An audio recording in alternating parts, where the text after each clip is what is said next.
Ladies and gentlemen, I am pleased and honored to represent the government and the people of Israel in congratulating Ukraine on the occasion of its National Day. Relations between Israel and the Ukraine have developed greatly in the recent years, and Israel attaches much importance to this relationship. The strength of the relationship between our two nations is based in the heritage of the Jewish community in Ukraine, which has a rich history going back centuries.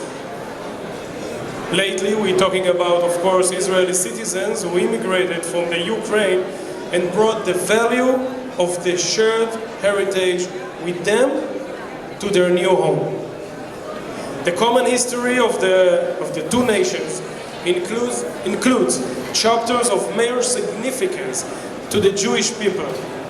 The Zionist movement, to the large extent, began in the Ukraine. One of the great Zionist leaders was born in the city of Odessa. I am speaking, of course, of Ze'ev Jabotinsky, whose ideas, books, speeches, and ideology laid the foundations of the Israeli right wing, and whose influence is felt to these very days. Ladies and gentlemen, three Israelis, Mr. Ambassador, three Israelis prime ministers, three were born in Ukraine: Golda Meir, Levi Eshkol, and Moshe Sharet. Our national poet, Chaim Nachman Bialik, was also active in Odessa until he decided to make Aliyah to Tel Aviv. And as you know, the first settlers in Tel Aviv, my hometown, built a boardwalk. They compared it to the boardwalk of Odessa.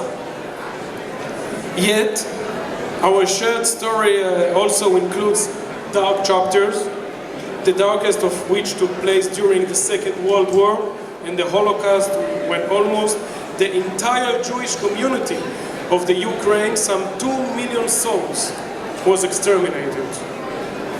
We welcome the growing awareness of these events in the recent years and the government's zero-tolerance policy towards expressions of anti-Semitism. We hope and we're sure that this positive trend will continue.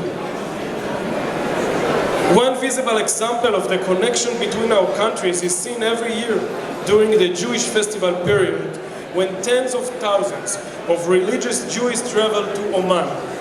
We wish to take this opportunity to thank the Ukrainian authorities for their dedication to ensuring the safety and success of these events as we look forward to the upcoming festival. There have been many encouraging steps taken in the last few years, as you said, Mr. Ambassador, that reinforced the relationship between Israel and the Ukraine. The removal of entry visa requirements in 2010 not only increased tourism, but has also led to close ties of friendship and made it easier for our nations to work together. Where is Minister Misechnikov? Where is Mr. You are responsible. You are responsible, and I think that it's very important, as we said, and thank you very much to you, Mr. Minister, and to the Ukrainian government. Economic and commercial relations between our countries have strengthened as well. Great potential for further growth and expansion exists in these areas, and significant strides have been made in this direction, including intended signing of a free trade agreement and the annual convening of the Joint Economic Committee to realize the potential for increased economic ties between our countries, particularly in agriculture, medicine, and the research and development.